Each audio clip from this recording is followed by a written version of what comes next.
Selamat malam para pencari ketenangan. Mari kita larut dalam sebuah dongeng sebelum tidur. Bukan untuk anak-anak, tapi untuk kita yang kerap mempertanyakan beban di pundak dan kegelisahan di hati. Kita akan menyusuri jalan-jalan berdebu di kerajaan Astara, mencium aroma harum roti panggang, dan menyelam ke dalam sebuah rahasia yang sederhana, namun begitu sulit untuk dipegang. Tutup matamu dan bernafaslah perlahan. Di kerajaan Astara yang gemilang, hiduplah Raja Wirya. Istana menjulang, perangkas penuh dengan emas, dan prajurit yang berbaris dengan rapi. Tapi, di balik tirai kemewahan, ada sebuah kamar yang sunyi. Setiap malam, Raja Wirya terbaring sambil memandang langit-langit yang tinggi. Pikirannya adalah penjara yang sibuk, ancaman perang, intrik politik, laporan kekeringan di daerah selatan, dan rasa hampa yang tidak bisa diisi oleh harta apapun. Tidurnya selalu sepotong-potong, dihantui mimpi tentang kehilangan mahkotanya. Suatu fajar, ketika kegelisahan itu mencapai puncaknya, Raja Wirya mengambil jubah sederhana dan menyelinap keluar istana. Ia ingin merasakan napas kerajaan yang sesungguhnya. Dan di sudut pasar yang ramai, di mana aroma keringat bercampur dengan rempah, ia menemukan sebuah kedai roti. Pemiliknya adalah seorang pria beruban bernama Bromo. Tangannya lincah menguleni adonan. Yang menarik bagi raja bukanlah rotinya, melainkan sorot mata Bromo. Ada cahaya tenang di sana, sebuah kepuasan yang tidak pernah ia rasakan meski duduk di singgasana. Bromo bersiul dengan pelan sambil bekerja. Lagunya adalah lagu lama tentang gandum dan hujan. Raja Wirya yang menyamar, penuh dengan keheranan. "Halo Tuan, bolehkah aku bertanya? Aku lihat setiap hari kau melakukan hal yang sama, membungkuk di depan perapian yang panas.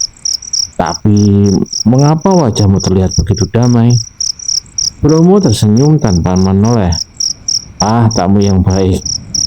Lihatlah adonan ini. Ini butuh kesabaran, ketekunan, dan rasa hormat.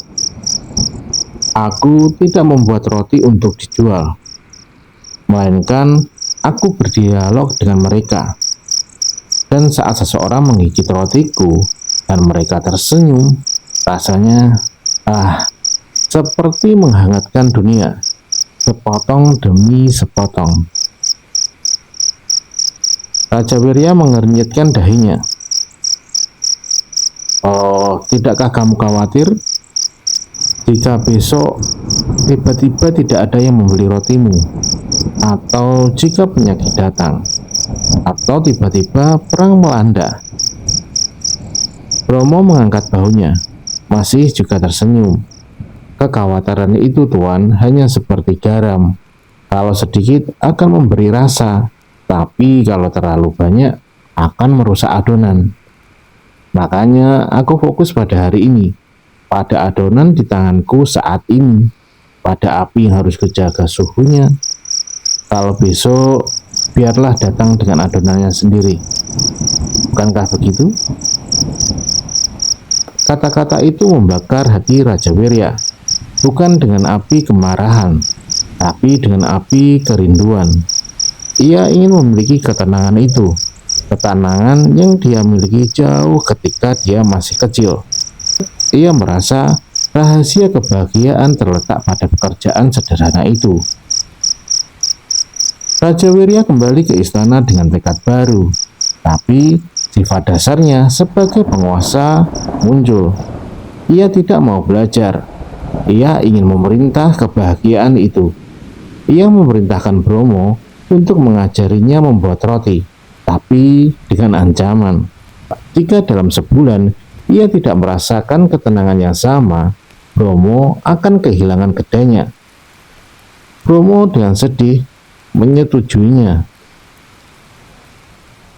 Pertentangan antara filosofi yang hadir pada saat ini milik Bromo dengan mentalitas target dan pencapaian milik Raja Wirya menjadi murid yang buruk.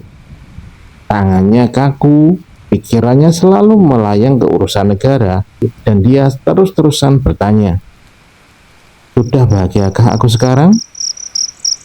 Setiap kegagalan rotinya, entah itu terlalu keras atau kurang matang, membuatnya semakin gusar, justru menjauhkannya dari kata tenang yang selama ini ia cari. Suatu malam, ketika frustasi Raja memuncak, Bromo mengajaknya duduk. "Yang mulia, bolehkah aku berkata?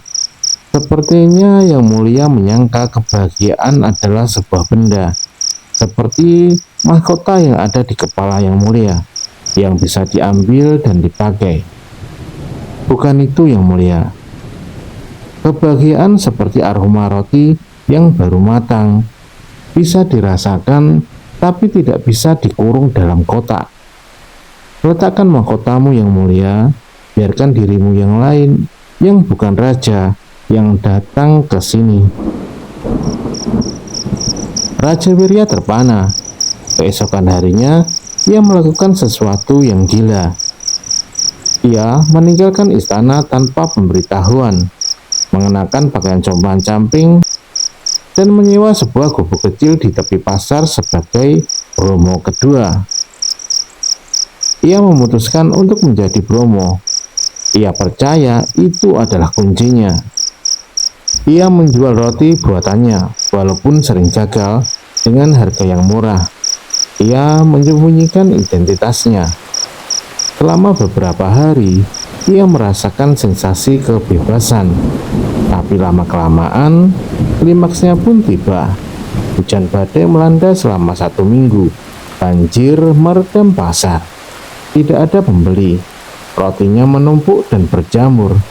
Di gubuknya yang bocor, Raja Wirya yang menyamar itu kelaparan, kedinginan, dan diliputi kepanikan yang sama sekali baru ia rasakan, yaitu ketakutan akan kemiskinan yang nyata.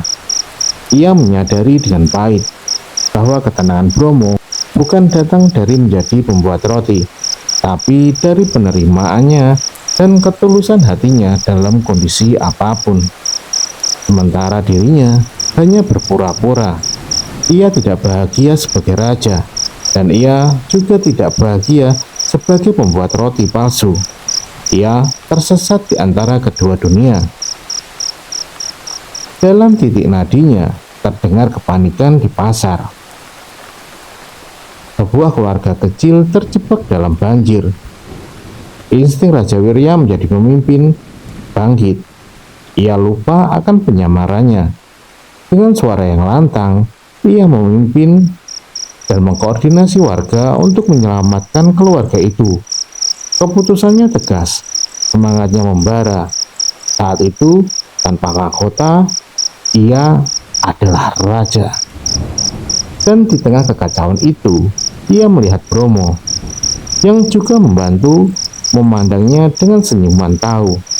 Raja Wirya pulang ke istana dengan lelah dan basah, tetapi dengan mata yang jernih untuk pertama kalinya. Ia tidak membawa pulang rahasia kebahagiaan sebagai resep dari roti, melainkan ia membawa pulang sebuah pengertian. Keesokan harinya, Raja Wirya memanggil Bromo ke taman istana. Ia tidak meminta rahasianya lagi. "Aku mengerti sekarang, Bromo. Kalau tidak bahagia karena menjadi pembuat roti, melainkan kau bahagia dalam menjadi pembuat roti. Kau memberikan dirimu sepenuhnya pada apa yang ada di depanmu." Bromo membungkuk. "Dan tuanku bisa memberikan diri sepenuhnya pada apa yang ada di depanmu, pada tahta ini, pada tanggung jawab ini." pada detik ini.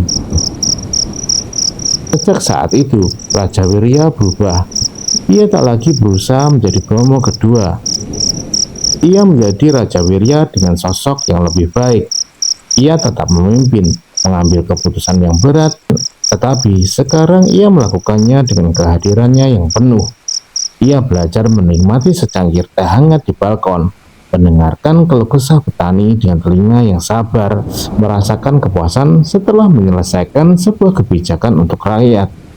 Ia tetap memiliki kekhawatiran, tapi ia tidak lagi diperbudaknya. Tidurnya meski tak selalu lelap, tapi bisa menemukan kedamaian di dalamnya. Dan sesekali di dapur istana, ia bersama Bromo yang ia angkat sebagai penasehat hati, ia mengeleni adonan bersama.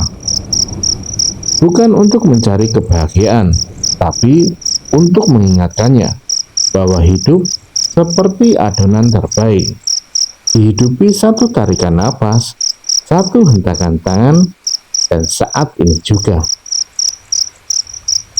Nah, mungkin kita seperti Raja Wirya, terobsesi pada sebuah posisi atau keadaan yang kita kira akan membawa ketenangan. Padahal, kuncinya ada pada bagaimana kita menghadapi apa yang sudah ada di tangan kita dengan sepenuh hati. Sekarang, letakkan beban esok hari sejenak.